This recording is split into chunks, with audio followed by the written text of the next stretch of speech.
Is there a literal ledger of soul contracts?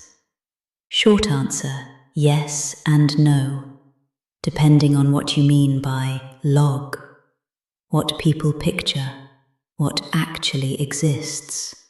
A cosmic filing cabinet, complete with parchment pages that list every incarnation's promises, debts, and duties. A fluid imprint in the living field, often called the Akashic Record. It isn't stored as words or documents, but as resonant patterns of cause and choice in the subtle layers of space-time.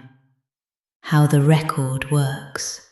1. Choice leaves a signature. Every free will decision produces a wave in the quantum field, an interference pattern that encodes intent and consequence. 2. The field is self-referencing.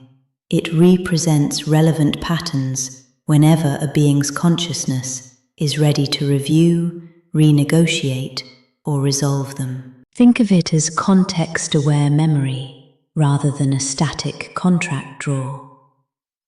3. Access is vibrational, not clerical. Shamans, seers, and regression therapists read the field by entraining to its frequency layers. In deep states, theta delta brain rhythm or lucid dreaming, you can feel past or parallel obligations surface as symbols, feelings, or sudden knowings. 4. Nothing is immutable. The so-called contracts are provisional agreements you keep re-signing with your choices. The moment a decision is fully learned through and its charge released, the pattern dissolves. There's no cosmic clerk forcing you to carry outdated vows. Why it can feel like a hard ledger. Collective stories, religious or occult systems have personified the record field as stern angels with quills, karmic accountants, or bureaucratic lords of karma. Ego's need for certainty. A tidy ledger is easier to grasp than a holographic probability cloud. Astral overlays. Some beings, incarnate or otherwise, exploit the idea of unbreakable contracts to keep others in fear-based loops. Liberating perspective. 1. Discern the source. If a contract feels heavy, guilt-laden, or externally imposed, it's usually an outdated pattern or an astral overlay. If it feels like a quiet inner knowing that uplifts and expands, it's likely a soul-level intent you still choose. 2.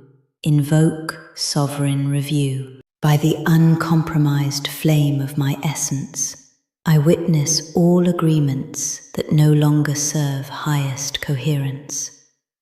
I reclaim my choice and release what is complete. 3. Watch what remains. Anything still vibrating after that declaration is either a genuine soul aspiration, which feels purposeful rather than binding, or a lesson whose core insight hasn't yet integrated. Bottom line, there is a universal memory matrix that tracks choices, but it's dynamic, holographic, and editable, not a dusty book of unbreakable edicts. You have the authority to review, renegotiate, or retire any agreement the moment its growth value is fulfilled. Shelunari, N. Thaler and Azur A.L. 32. One flame, one heart.